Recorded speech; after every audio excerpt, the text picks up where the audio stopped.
is our money?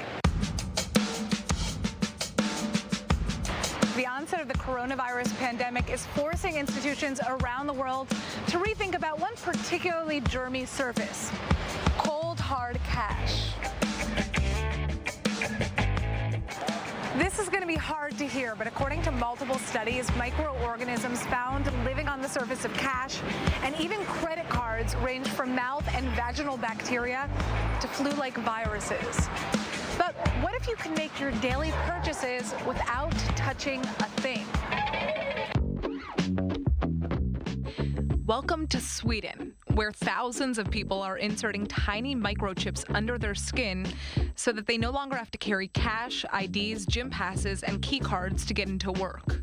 I have 2 microchip implants, one on the right and one on the left. I got the micro implants because I wanted to be part of the future. I don't need keys, so I'm able to actually open the doors with my hands.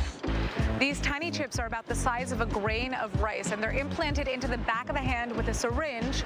And so far, about 3,000 Swedes have gotten them implemented. So in Sweden, you can actually use it to put your train tickets inside. You can actually use it with Scandinavia's biggest gym chain, so you don't actually need to show your membership card. I use it personally as a business card, so you can actually put your phone on my hand and then my LinkedIn pops up. So who's behind this technology? This is Hans Sepian-Sjöblad, and he's the CEO and co-founder of Disruptive Subdermals. They're one of the leading companies when it comes to developing microchip technologies. I first encountered chip implants for humans almost 10 years ago. I felt that this is a very interesting technology that we could potentially do some awesome things with. So I bought a bunch online, got together a bunch of friends, and we had our first chip implant party. The number one reason for getting an implant is simply convenience. It allows you to eliminate some of the clutter in your life. Implants can also be used for making payments. For example, here at Epicenter in Stockholm, we use our implants in different vending machines, buying snacks and candy and juices whenever we feel like it. Microchips may sound too futuristic for you, but Sweden is expected to be the world's first cashless economy by March of 2023. But now, microchips could be used for more than just convenience. They have the potential to change healthcare and the way governments are handling the coronavirus crisis. I am convinced that smart implants will provide a marvelous value to people who suffer from different health conditions and need to be able to log their vital parameters on a regular basis. It could be body temperature, pulse, blood pressure, and imagine if you could just do that by swiping yourself with a smartphone at any time. For example, the implants that we designed allow people to measure their body temperature.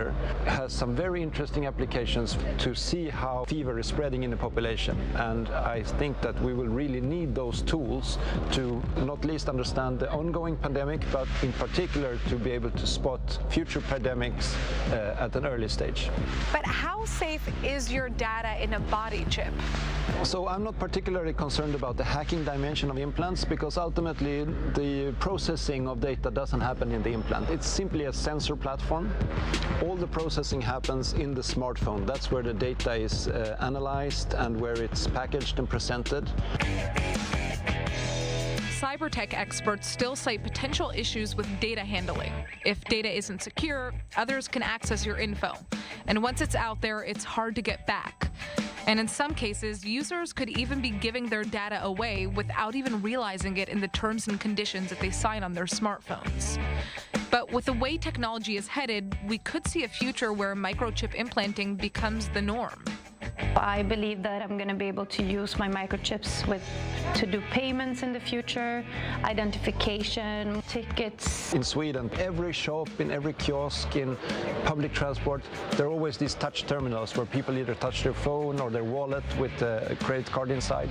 So this means that the infrastructure for making payments also with an implant are already there. The question is, could this Black Mirror type of technology be implemented in other countries?